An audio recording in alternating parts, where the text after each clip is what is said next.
Welcome to the Content Amplified podcast, brought to you by Masset. Our goal is to help you get more from your marketing content. Each episode is a 10 to 15 minute interview with industry experts that share amazing insights to help you squeeze as much juice from your content as you possibly can. Here's today's interview.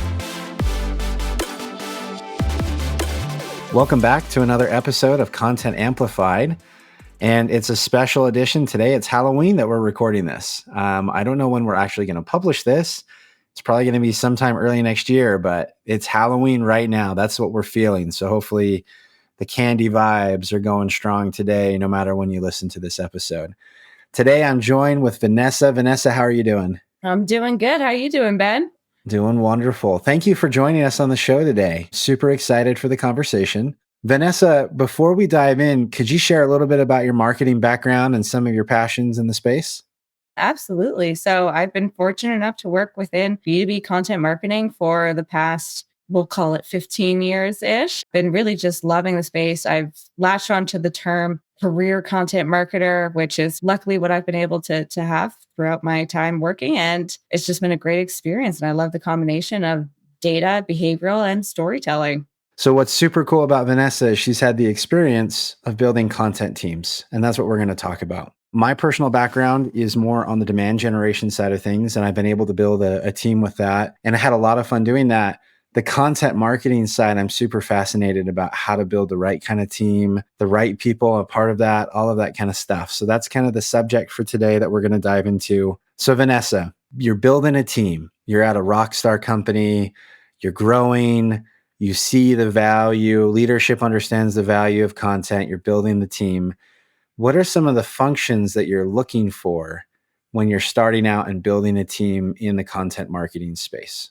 I like to take a step back, and instead of looking at the function and the roles that we want to hire, I look at what we need content marketing to do. And at the base of it, there's three main roles, functions, actions that need to get taken. That's first off, setting that content strategy. So where you're going to go, who you're talking to, who's that audience, what are they going to resonate with, all that great stuff, and line it up with the company objectives. Then you've got your content creation bucket. So these guys are the builders, or the ones that are going to make it happen for you, create all that amazing content that you get out the door.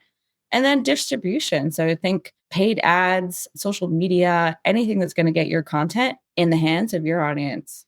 When we're talking about the second function, the builders, the creators, I find this to be super fascinating.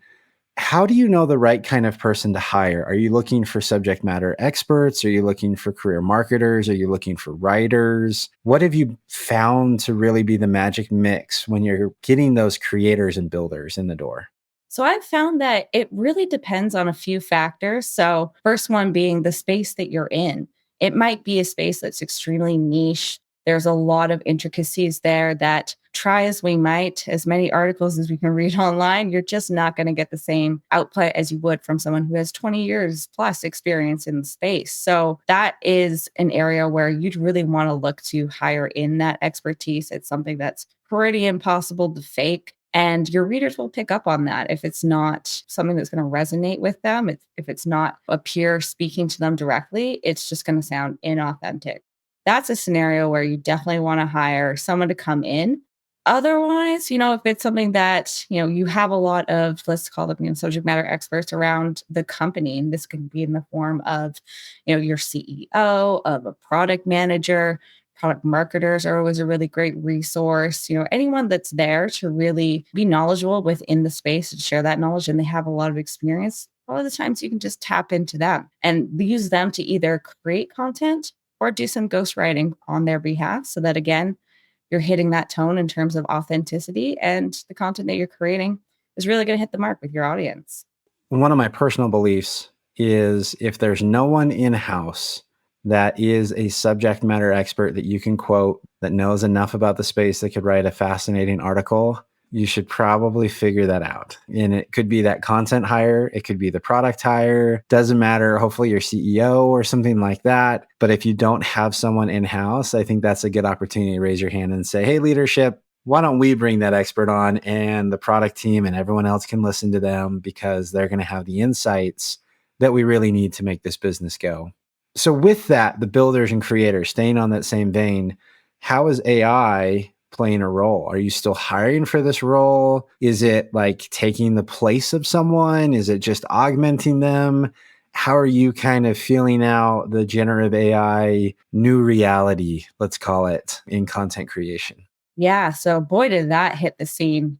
Wow.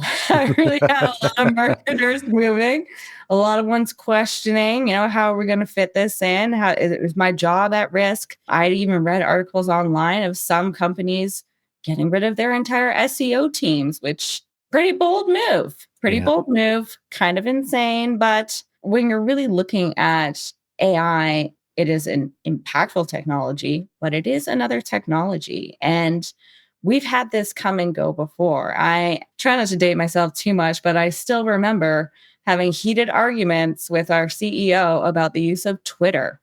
And when that was still controversial and no one was using it, they wanted to stay away from it, didn't want to engage, didn't want to put messages out there. And look at us now.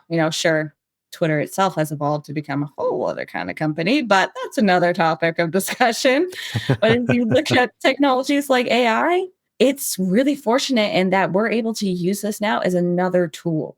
So a lot of, as we're talking about building teams, sometimes you don't have the budget to hire someone for each of those three actions that we spoke about earlier. Maybe you might need to hire that one person to come in to take over all three: creation, strategy, distribution. And when that happens, having a tool like AI can really help them with their workflows, create content, brainstorm. And, I would say today, I've yet to see something come straight out of ChatGPT that I was like, yeah, publish it, push it to print, but it's still evolving itself. So while that's happening, there's still room, for the content creators to go in and make sure, review the content, edit it as you see fit, make it your own and get it out the door, or use it as a tool. There's another AI tool that my team uses frequently.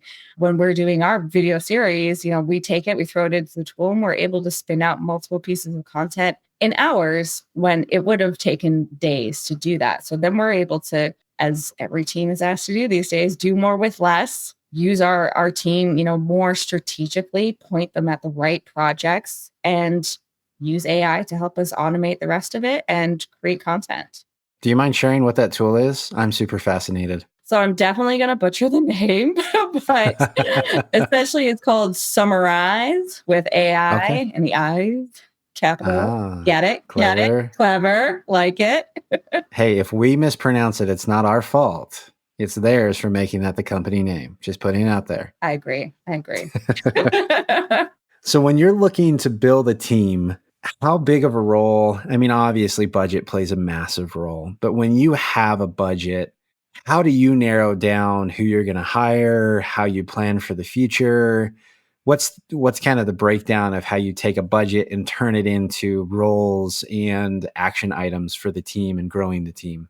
Yeah. So what I do is, I always start, of course, with those company objectives, because that's going to dictate a lot of how you build your team. If it's a company that's more focused on, getting that brand awareness, it's going to be more of those top of funnel roles, a real focus on that distribution so that you can get all the content out there.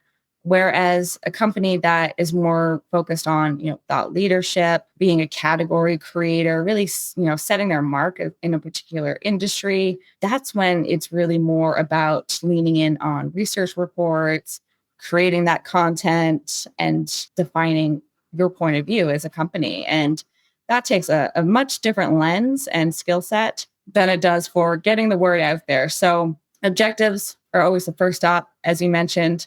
Budget's got to be that second. So if you're tapped with not a very healthy budget, I've found in my experience, it's always best to hire that, highly skilled content marketing manager, because they're going to really be that, mission control and understand what content needs to get created, where it needs to go, who you need to talk to. And then, ideally, then you're able to have, some budget or perhaps even some AI tools that person can then lean on to make sure that all the buckets are being filled and you're hitting your objectives accordingly. And then, as we know, with most teams, as you're able to demonstrate success, continue hitting those objectives, then you might be able to schmooze yourself to get some more budget and get another team member.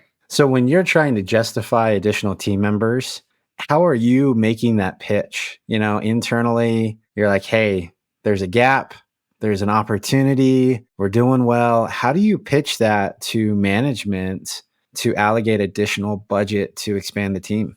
Yeah, so I like to paint a picture for them on what could be.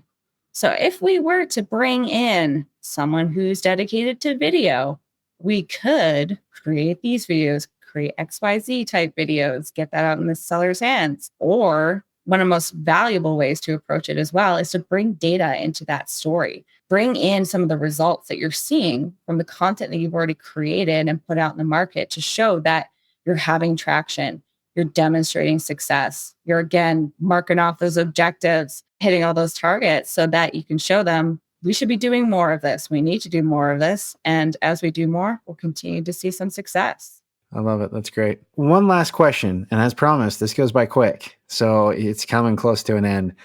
When you're looking at the roles on your team, and let's say you don't have enough budget to build out the full team you would dream of, and you start to explore freelance or outsourcing, some things like that, how do you balance that? And then how do you manage it?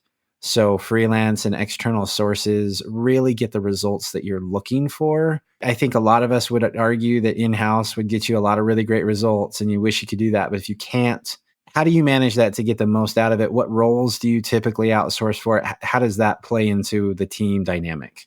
Yeah, so I've found the most success with outsourcing to writers, to those content creators, because a lot of the times there's a lot of expertise in that area. It's, rich with freelancers that are experienced in your niche and in your target market. They've created assets that are similar to what you're creating. And so they've got a lot of that legwork under them and know very well what's working and what's not working for a variety of businesses too, because they're, of course, not just working with yourself. And that I find is not only just a great well of knowledge and insights, get a little bit of peek sometimes of what's working for some other companies, but also, their ability to create that content. They don't take a heavy lift in terms of management. You can pretty much create a brief, send them on their way, connect them with subject matter experts. They're good to go. So I have found a lot of benefit there. I have found there are some, video freelancers that work well as well. But again, it really ties back to that company objective. I'm in a company where, video, very valued. We have a very skilled video team. So we keep a lot of our creation for that, internally, which is great because it gives, line of sight to our executive leaders that love them some videos. They love consuming them and love to be as close to those as possible. So I'm not going to deny them that experience. If they want, full access to the video team, you got it. But a little harder to do if it's a freelancer. So Yep. Again, Very true. always depends on your objectives. But yeah, I've found the most success with outsourcing to writers. I think that's great.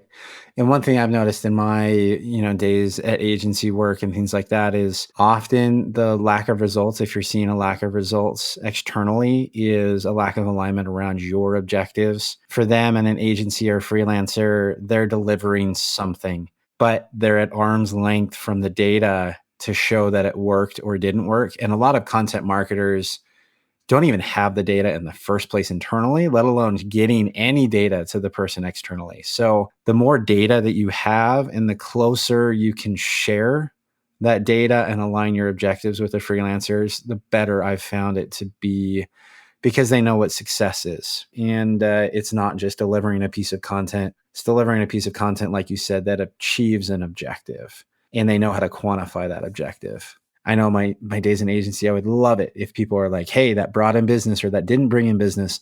Otherwise, we just had no idea because we had no access to the information. Perfect. Well, our time has come to a close. Vanessa, thank you so much. Again, like I said, this is Halloween.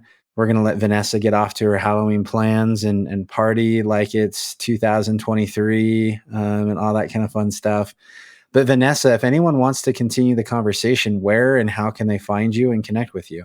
Yeah. So best place would be hit me up on LinkedIn. Perfect. And we'll link to Vanessa's profile in the show notes. Vanessa, again, thank you for the time and happy Halloween. Happy Halloween, Ben. Thank you. Thank you for listening to the Content Amplified podcast. Please subscribe and leave us a review. And for additional ways to get more out of your content, visit our website at getmasset.com. That's getmasset.com. And tune in next time to the Content Amplified podcast.